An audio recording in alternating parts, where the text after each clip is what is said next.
গুচ্ছ ভর্তি পরীক্ষার ফল প্রকাশ নিয়ে গুরুত্বপূর্ণ আপডেট দিয়েছে ভর্তি কমিটি।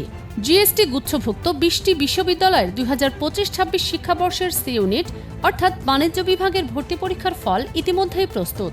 পটুয়াখালী বিজ্ঞান ও প্রযুক্তি বিশ্ববিদ্যালয়ের উপাচার্য এবং গুচ্ছ ভর্তি পরীক্ষার কোর কমিটির সহ সভাপতি অধ্যাপক ডক্টর কাজী রফিকুল ইসলাম জানিয়েছেন, বর্তমানে ওয়েমার মেশিনে প্রক্রিয়াকৃত ফলাফল ম্যানুয়ালভাবে প্রস্তুত করা ফলের সঙ্গে ক্রস চেক করা হচ্ছে।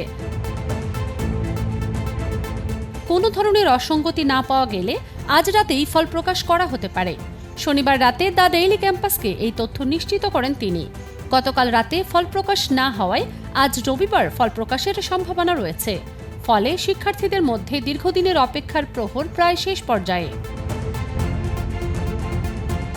উল্লেখ্য, গত শুক্রবার 27 মার্চ দেশের 21টি কেন্দ্রে সকাল 11টা থেকে দুপুর 12টা পর্যন্ত সি ইউনিটের ভর্তি পরীক্ষা অনুষ্ঠিত হয়।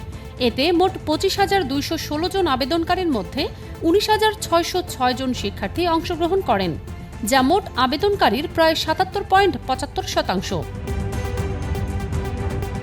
এই ভর্তি পরীক্ষার মাধ্যমে দেশের বিভিন্ন পাবলিক বিশ্ববিদ্যালয়ের বাণিজ্য বিভাগের আসনে শিক্ষার্থী ভর্তি করা হবে। জিএসটি গুচ্ছভুক্ত বিশ্ববিদ্যালয়ের মধ্যে রয়েছে ইসলামী বিশ্ববিদ্যালয় সহ বিভিন্ন বিজ্ঞান ও প্রযুক্তি বিশ্ববিদ্যালয় এবং সাধারণ বিশ্ববিদ্যালয়। সবকিছু ঠিক থাকলে আজকেই ফল প্রকাশের মাধ্যমে ভর্তিচ্ছু শিক্ষার্থীদের দীর্ঘ অপেক্ষার অবসান ঘটবে।